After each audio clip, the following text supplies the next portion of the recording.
오늘 이 자리에는 우리 또 교회를 오늘 명절이어서 방문하신 분들도 많이 계세요. 방문하신 분들도 환영하고요. 또 함께 예배하는 이 시간 통해서 하나님께서 나에게 주시는 음성을 듣는 그런 복된 시간 되시기를 주님의 이름으로 축복합니다. 지난주에 우리가 경쟁사회 속에서 그리스도인으로 살기라는 제목으로 함께 말씀 나눴습니다. 경쟁사회. 경쟁이라는 게 뭐죠? 경쟁이라는 건 내가 살아야 된다. 내가 이기려면 이 사람이 져야 되죠. 내가 살려면 이 사람을 꺾어야 되는 거죠. 그게 경쟁 아닙니까? 그러니까 경쟁이라는 건 철저히 나에게 주목하고 나에게 집중해야 가능한 거예요. 내가 이겨야 그게 미덕인 거죠. 내가 더 나아야 그게 나의 자랑이 되는 거죠. 그게 경쟁이죠.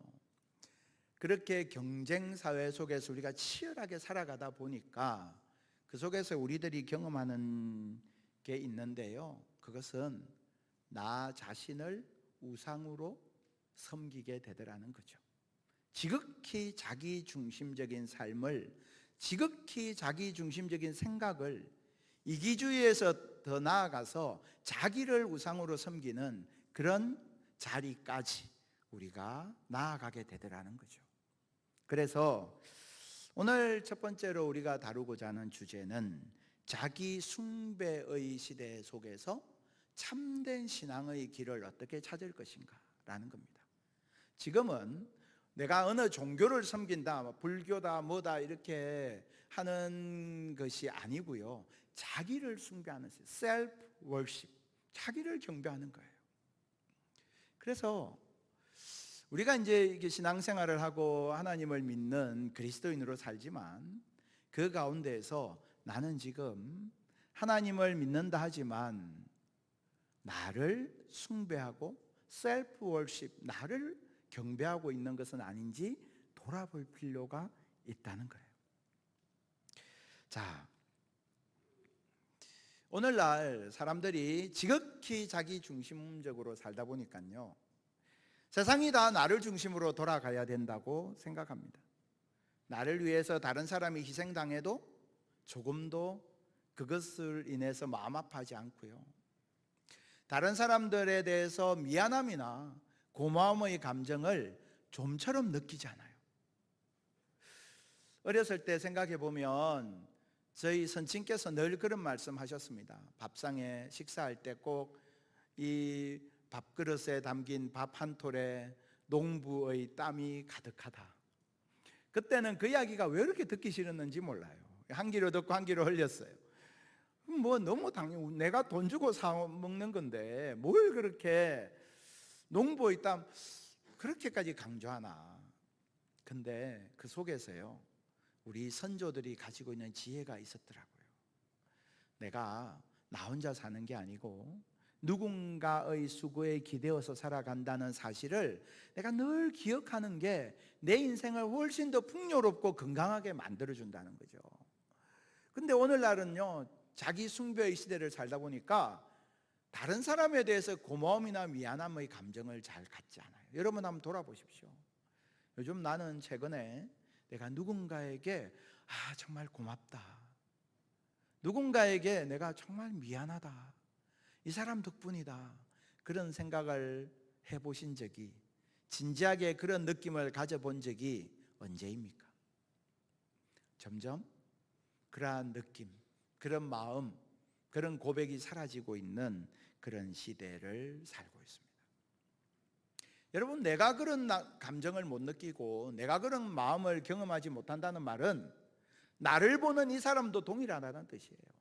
그러니까요, 저마다 자기를 숭배하는 게 자기를 풍요롭게 할 것 같지만 사실은 저마다 자기를 숭배하는 가운데서 훨씬 더 삭막하고 메마른 삶을 경험하게 되는 것이죠. 제가 얼마 전에 시를 한 편 읽게 되었는데요, 제목이 비빔밥이라는 시입니다. 같이 나누도록 할게요. 밥과 열무김치, 부추가 모여 나는 나야, 너와 달라. 너와 나는 같을 수 없어. 서로 잘났다 뽐을 냈어요. 한 식구를 만들기 위해서 보다 못한 고추장이 꾀를 부려 놋그릇 안으로 다 모이라 했죠.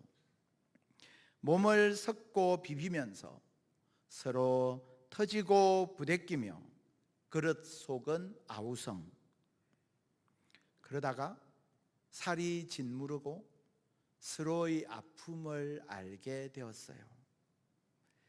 서로의 말에 귀 기울이기 시작했지요. 내 몸이 네 몸, 서로 뭉치게 되었고 시선도 따뜻해지기 시작했어요. 어느덧 한 가족이 되었어요. 저를 다 버리는 고추장이 가끔은 큰 양푼에 몸을 던져 우애 많은 가족들에게 붉은 사랑의 꽃을 피워낸다네요. 정아지 시인의 비빔밥이라는 시예요. 큰 양푼에 밥도 담겨 있고요. 열무김치, 부추, 콩나물, 고사리, 버섯, 이 모든 것이 다 담겨 있어요. 근데 이게요, 다 달라요. 색깔도 다르고 맛도 다르고 성질도 달라요.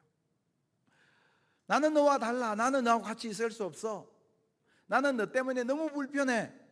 그렇게 막 싸우다가 그 속에 고추장이 들어가고 그리고 그것을 비벼내면서 나의 살과 이의 살이 닿게 되고 그 속에서 내가 허물어지고 깨어지고 그리고 내 옆에 있는 그 지체의 아픔을 알게 되고 상처를 알게 되고 느낌을 알게 되고 그 온도를 느끼게 되고 그러면서 어느덧 각각 달랐던 이 모든 것들이 하나로 어우러져서 멋진 맛을 내고 멋진 모습을 갖추게 된다는 거죠. 우리가 고추장처럼 나라는 사람이 들어가서 서로 다른 사람들, 서로 화목하지 못했던 그 지체들이 하나가 되고 하나로 어우러지게 되는 역할, 그것이요, 자기 숭배의 시대를 살아가는 이 시대 가운데 저와 여러분이 해야 할 역할인 것입니다. 제가 추석 명절, 지금 이제 연휴가 시작됐지 않습니까? 참 그때마다 제가 늘 마음속에 기도하게 되는 제목이 있습니다. 가족들과의 모임, 만남. 가족이라는 것이요, 만나면 처음 10분간 반가워요. 그런데 좀 지나면 마음이 상하기도 하고 옛날에 있었던 일 막 끄집어내고요, 막 그러다가 보면 헤어질 때는 얼굴 붉히고 헤어지는 경우들이 다반사예요. 표정들 보니까 여기는 다 화목한 가족들이라서 그런 적이 없으신 것 같은데, 그래서요, 특별히 제가 기도하는 건 믿지 않는 일가 친척들 만나러 걸음을 떠나는 우리 성도님들 위해서 제가 기도합니다. 믿지 않는 그 지체들과의 만남, 너무 다르고 생각이 너무 다르고 기대가 너무 다르고 믿는 바가 너무 달라서 도저히 같이 있을 수 없는, 그 속에서 경험하게 되는 그 아픔과 상처들이 있단 말입니다. 외로움이 있어요. 기도하기는 이 추석 명절 이 기간이 여러분들이 가는 그곳에서 사랑하는 우리 성도님들 한 분 한 분을 통해서 그곳에 하나님께서 기뻐하시는 아름다운 화해와 치유의 역사가 일어날 수 있게 되기를 축복합니다. 그래서 우리 한번 이렇게 서로 고백해 볼까요? 옆에 계신 분들께 제가 고추장이 되겠습니다. 서로 한번 고백해 볼까요? 제가 고추장이 되겠습니다. 예. 네. 이렇게 잘 되고 있는데 고춧가루 뿌리는 사람이 되면 안 되고 고추장이 되어서 내가 들어가서 나를 통해서 그곳이 이렇게 아름답게 맛있게 비벼지고, 그러고 보니까 야, 이거 그냥 버섯 하나 갖고는 아무 맛도 없고 뭐 별로 내가 좋아하지도 않는 건데, 이것이 함께 섞이니까 너무너무 기가 막힌 맛이 되잖아요. 그런 것처럼 내가 그런 사람이 될 때 사람들이 나를 반가워하고요, 나를 귀하게 여기게 되는 거예요. 고추장과 같은 사람. 근데 제가 이 말씀, 이 시를 같이 나누는 더 중요한 이유는 예수님이 바로 그렇게 우리에게 오셨기 때문입니다. 여러분, 우리가 저마다 자기를 숭배한 자기 숭배의 삶을 살았던 유구한 역사가 있어요. 창세기부터 시작된 거죠. 하나님께서 에덴에 동산을 창설하시고 아담과 하와를 두시고 그 가운데에 먹지 말라, 선과 악을 알게 하는 그 나무를 먹지 말라 하셨습니다. 그때 어떻게 했습니까? 내가 이거 먹으면 하나님처럼 된다더라. 뱀의 꼬임에 꼬드겨 넘어가서, 그래서 하나님처럼 돼야지. 그리고 하나님의 말씀을 어겼잖아요. 그때로부터 인간은요, 끊임없는 자기 숭배의 시간을 살고 있는 거예요. 그렇게 다 자기를 숭배하고 이 땅에서 서로를 미워하고 하나님께 등 돌리고 살았던 이 땅 가운데 예수님은 어떻게 하셨습니까? 자신을 이 땅 가운데 던지심으로 그 몸을 찢으셔서 주님의 그 보혈로 이 땅의 찢겨진 마음을 하나로 만들어 가시고 하나님과 결별하였던 그 영혼을 하나님과 화목시키시고 다 찢어져 있고 나뉘어져 있는 이 땅의 인류의 마음을 그리스도의 십자가로 하나 되게 하셔서 우리를 통해서 이 땅 가운데에 천국의 놀라운 세상을 열어주신 고추장처럼 그렇게 우리 가운데 오신 예수님, 그 예수님이 나와 함께 하시는 나의 주님이신 줄 믿습니다. 자, 자기 숭배의 시대에 우리가 어떻게 하면 참 신앙의 길을 걸어갈 수 있을까라는 말씀을 나누었죠. 자, 여기에서 이제 우리들이 전도서로 한번 들어가 볼게요. 자, 전도서는요, 우리가 이제 전도서 말씀에서 좀 유념해서 볼 필요가 있는 것이 있는데, 전도서에는 하나님이라는 단어가 자주 등장하지 않는다는 것 아십니까? 전도서에는요, 전도서 1장을 한번 보시면 하나님이라는 단어가 한 번도 나오지 않아요. 신기하죠? 성경에서 하나님이라는 단어가 이렇게 나오지 않을 수 있을까 생각될 만큼 전도서에는 하나님이라는 단어가 나오지 않아요. 2장으로 넘어가 보시면 2장에 몇 번 나오느냐? 딱 2번 나와요. 너무 이상하죠? 우리가 오늘 5장을 보는데 4장에는 하나님이라는 단어가 몇 번 나오느냐? 한 번도 안 나와요. 참 신기하지 않습니까? 전도서에는 하나님이라는 단어가 거의 나오지 않습니다. 그런데요, 오늘 우리가 읽은 이 본문 1절에서 7절까지에 하나님이라는 단어가 몇 번 나올까요? 나중에 한번 세어보세요. 1절에서 7절까지의 말씀에서 하나님이라는 단어가 7번 나옵니다. 거의 한 절에 한 번씩 있는 거죠. 자기 숭배의 시대의 해독제가 오늘 본문인 거예요. 이 자기 숭배의 시대에 우리가 해야 할 2번째 실천이 있는데요, 그것은 하나님 앞으로 나아가는 거예요. 하나님 앞으로를 강조하고 있습니다. 하나님 앞으로. 오늘 본문 1절을 보겠습니다. 너는 하나님의 집에 들어갈 때에 네 발을 삼갈지어다. 하나님의 집에 들어갈 때 가까이하여 말씀을 듣는 것이 우매한 자들이 제물 드리는 것보다 낫다, 이렇게 말씀하고 있습니다. 자, 여기서 금방 띄는 건 뭐죠? 제물을 드리는 것. 제물을 드리는 것과 하나님 말씀을 듣는 것, 이게 비교되고 있어요.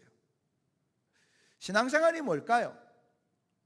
우리는 신앙생활을 하나님 앞에 나와서 제물을 드리는 것이라고 생각하는 경향이 있어요. 그래서 내가 오늘 예배 드렸잖아요. 하나님 됐죠? 내가 오늘 11조하고 헌금했잖아요. 하나님 됐잖아요. 내가 오늘 교사로 찬양대로 내가 여러 가지로 주차 봉사로 주방에서 수고했잖아요. 헌신하고 봉사했으니까 됐죠? 우리가 하나님 앞에 내가 뭔가 드리는 것, 그것이 신앙생활이라고 생각합니다. 옳아요. 내가 하나님 앞에 뭔가 드리는 게 신앙생활인 거 맞습니다. 그런데 우리가 하나님 앞에 뭔가를 드린다라고 할 때 그 내가 하는 헌신과 수고 뒤편에 내가 숨어버리는 경우가 많더라는 거예요. 내가 이만큼 드렸으니까 하나님 이제 나한테 간섭하지 마세요.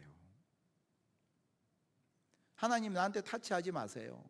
내가 이만큼 했으니까 나머지 6일 동안은 내가 내 마음대로 살려고 하니까 하나님 나한테 자꾸만 뭐라고 말씀하지 마세요. 그래서 제물을 드리는 것은 있는데 말씀을 듣는 것은 없다. 하나님 앞에 나아가지 않는다는 거예요. 왜? 내가 나를 숭배하고 살아야 되니까. 그래서 내가 열심히 신앙생활을 하지만 하나님 앞에는 나아가지 않는 그런 우리의 모습을 볼 때가 많이 있다는 겁니다. 하나님 우리에게 말씀하세요. 사무엘상 15장 22절, 여러분 잘 아시는 말씀이잖아요. 같이 한번 우리 자막을 보고 봉독해 보겠습니다. 사무엘이 이르되 여호와께서 번제와 다른 제사를 그의 목소리를 청종하는 것을 좋아하심같이 좋아하시겠나이까? 순종이 제사보다 낫고 듣는 것이 순양의 기름보다 나으니. 아멘. 자, 순종이 제사보다 낫다, 듣는 것이 순양의 기름보다 낫다 이랬습니다. 우리가 이 말씀을 보통 어떤 식으로 받아들이느냐 하면, 하나님께서 야, 너 제사 드리지 말고 순종해, 일방적인 명령으로 들어요. 순양의 기름보다 듣는 게 나아, 그러니까 그렇게 해, 이렇게 명령으로 받는단 말입니다. 그런데 순종이 제사보다 낫고 듣는 것이 순양의 기름보다 낫다라고 할 때 그 낫다라는 단어, 그것에 좀 주목할 필요가 있어요. 낫다라는 단어는요, 히브리어로 토브라고 합니다. 아마 말씀을 좀 오랫동안 들으신 분들은 이 히브리 단어를 기억하시는 분도 계실 거예요. 토브라는 단어는 하나님께서 천지를 창조하시고 지으신 모든 것을 보시니 보시기에 심히 좋았더라, 그때 나오는 단어가 토부예요. 그러니까 무슨 말이냐, 제사를 드리는 것보다 순종할 때 더 좋은 열매, 더 좋은 결과, 더 좋은 삶, 더 좋은 하나님의 인도하심이 보장되어 있다. 그래서 순종이 제사보다 더 낫다는 거예요. 단순히 명령이 아니고 하나님의 약속인 거예요. 순종이 제사보다 더 나아, 그러니까 너가 그렇게 살아야 돼 라고 하나님께서 약속을 하고 계신 것입니다.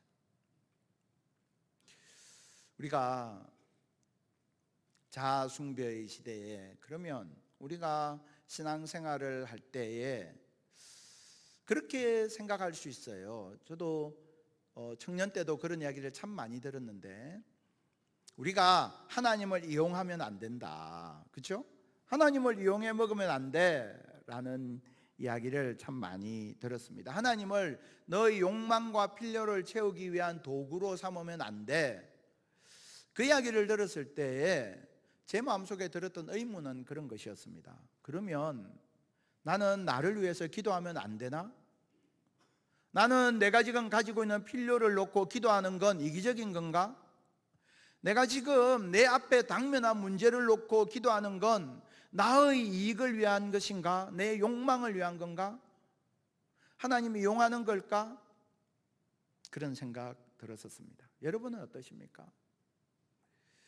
우리가 주님 앞에 나아가서요, 내게 있는 내 문제들, 내 앞에 당면한 여러 가지 상황들, 일용할 양식, 내가 하나님의 도우심이 필요한 부분들에 있어서 하나님 앞에 간절히 무릎 꿇고 구해야 합니다. 기도해야 돼요. 하나님의 은혜를 구해야 해요. 예수님도 우리에게 일용할 양식을 위하여 기도하라 하셨잖아요.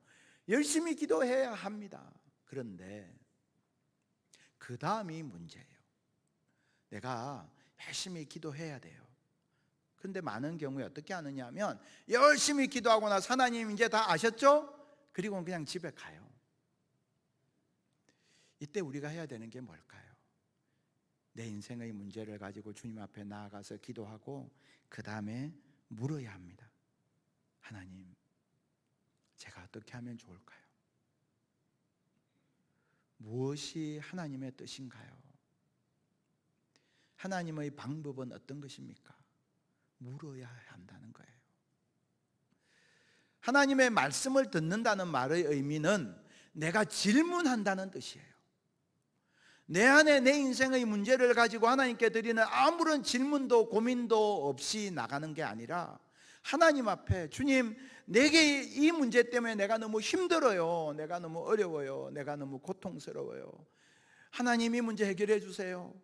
간절히 부르짖고, 그 다음에 하나님, 그럼 제가 어떻게 하면 좋을까요? 하나님의 방법과 하나님의 때가 무엇입니까? 질문하고 하나님의 음성 앞에 내가 머물러 서 있어야 한다는 거예요.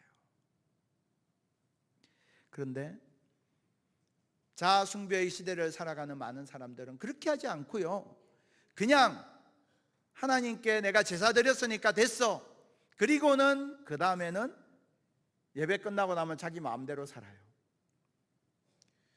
여러분, 우리가 하나님께 면회하러 온 거 아니잖아요.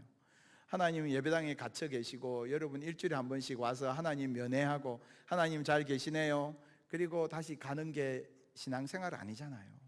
근데 많은 사람들이 그렇게 살더라는 거예요. 주님을 위해서 내가 살겠습니다 다짐하지만 주님과 함께하는 삶이 없이는 절대로 주님 위해서 살 수 없어요.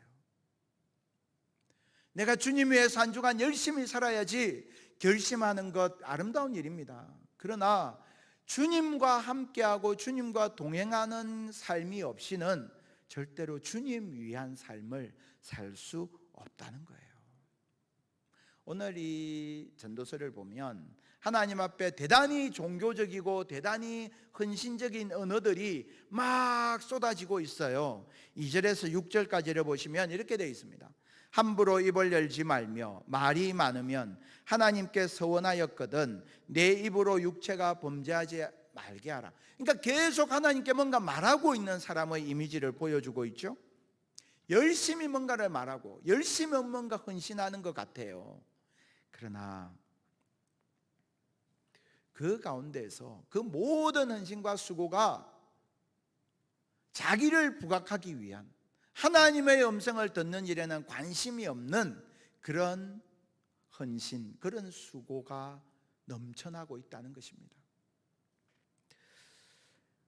오스왈드 챔버스라는 목사님이 계세요.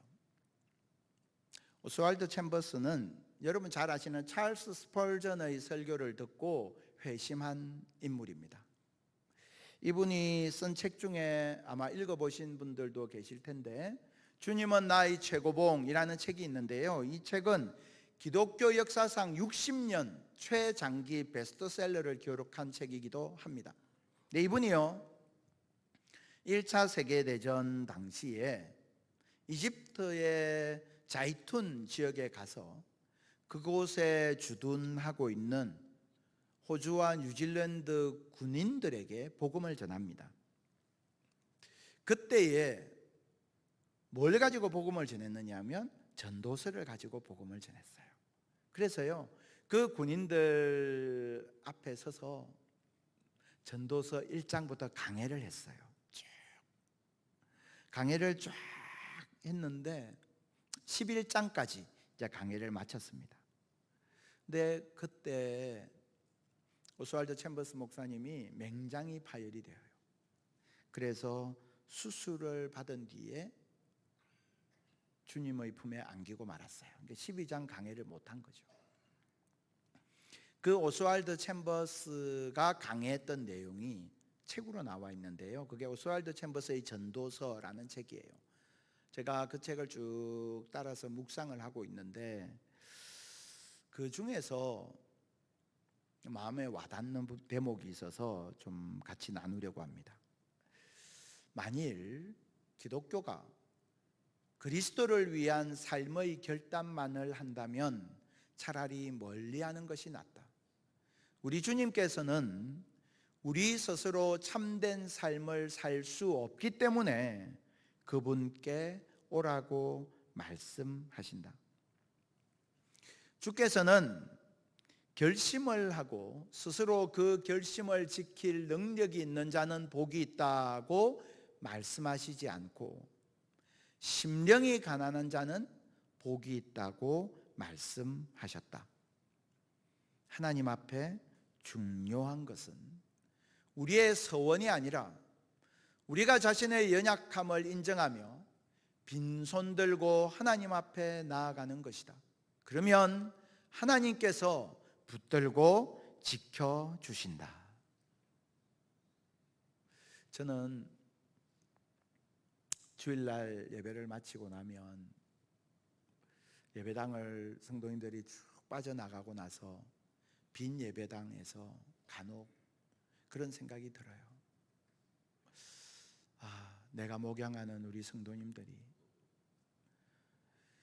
이제 각자의 삶의 자리로 가서 그곳에서 어떻게 살까? 거친 세상을 살아가는 가운데에서 어떻게 주님과 동행하고 또 내 앞에 있는 현실적인 어려움과 문제들 앞에 서서 어떻게 주님 의지하고 믿음으로 승리할 수 있을까? 나는 성도들을 목양하는 목자로 내가 섬기는 이 성도님들이 현장에서 어떻게 하면 승리하고 살아갈 수 있도록 내가 도울 수 있을까? 한 주간 살아갈 성도님들의 삶이 머릿속에 그려지는 거예요. 그래서 그렇게 늘 기도합니다.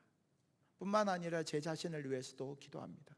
하나님, 내가 증거한 이 말씀대로 살 수 있도록 저에게 은혜를 달라고, 내가 하나님께서 내게 주신 은혜를 정직하게 나눌 수 있는 그런 삶을 살게 해달라고 늘 기도합니다. 여러분, 우리가 주님 위해서 사는 삶, 나에게 그런 능력이 없기 때문에, 나에게 그런 실력이 없기 때문에, 나는 작고 세상은 너무 크게 보이기 때문에, 그래서 내 하나님 앞에 머물러서 주님 앞에 서는 시간이 필요한 거예요. 그래서 하나님 앞에 말을 많이 하지 말라고 오늘 전도서 말씀하고 있지 않습니까? 이 말씀의 의미가 뭐냐면 침묵, 하나님을 대면하는 시간을 말씀하고 있는 겁니다. 하나님께 내가 막 쏟아내는 것, 내겐 필요를 간구하는 것 중요한데요, 그러나 주님 앞에 서서 내게 말씀하시는 주의 음성에 귀 기울일 때, 그때에 내가 치유함을 받는 거예요. 오늘도 이 예배 시간에, 주님을 찬양하는 시간에 하나님은 우리들 앞에 계시고 하나님의 눈동자는 우리를 향하고 계십니다. 그 주님 앞에, 주님, 내 안에 있는 나의 문제들, 나의 고민들, 나의 아픔과 눈물과 상처들을 주님 앞에 내어놓고, 주님, 제가 어떻게 하면 좋을까요? 제가 어떻게 살면 좋을까요? 어떻게 실천할 수 있을까요? 주님 앞에 머무르는 시간, 그 시간 속에서 자기 숭배의 시대, 나를 우상으로 삼던 내가 이제 내 시선을 돌려서 살아계신 하나님을 바라보게 되고, 그때에 자기 숭배라는 우상에서 빠져나오게 되고, 그때에 하나님께서 우리 한 사람 한 사람을 붙들어 주시는 줄 믿습니다. 우리 눈을 들어서 그 하나님 바라보셔야 합니다. 그래서 우리가 세 번째로 기억해야 될 것, 하나님을 기준으로 삼을 때 내 삶이 회복된다는 것입니다. 하나님을 기준으로 삼아야 합니다.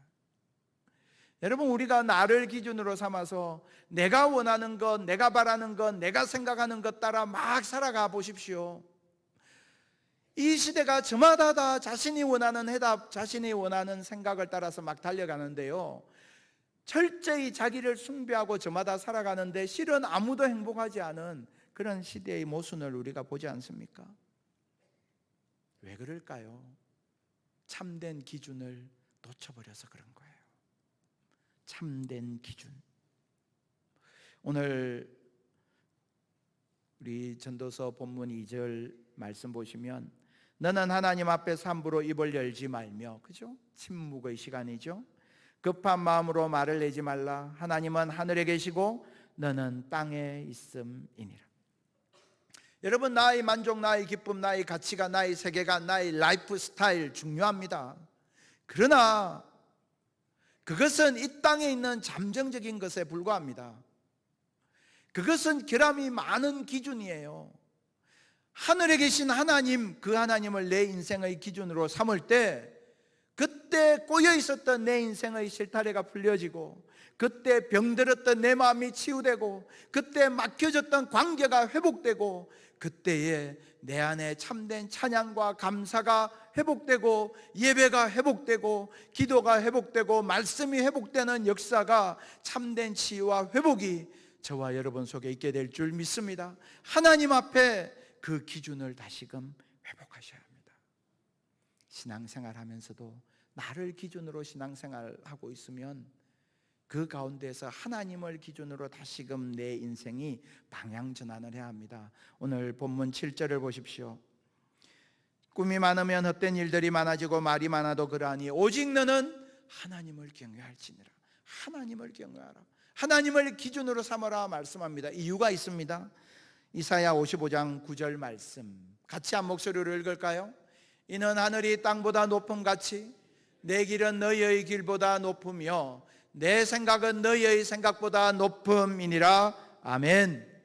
하나님의 길은 우리의 길보다 높고 하나님의 생각은 우리의 생각보다 더 높습니다. 그 하나님 기준으로 살아가는 것이 가장 복된 일이고 그것이 가장 좋은 일입니다.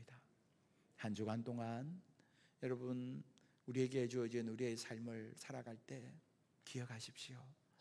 자기 숭배의 함정에 빠지지 아니하고 하나님 앞에 서고 그 하나님께서 내게 주시는 그 기준을 붙들고 하나님의 길이 내 길보다 높고 하나님의 생각이 내 생각보다 높다는 사실을 기억함으로 그 주님 의지하고 주와 동행할 때에 우리의 삶을 통해서 주님이 영광 받으시고 나를 통해서 우리의 가정이 회복되고 나를 통해서 우리의 교회가 회복되고 나를 통해서 이 나라 이 땅이 회복되는 복의 통로로 살아가는 저와 여러분 될 수 있기를 주님의 이름으로 축복합니다.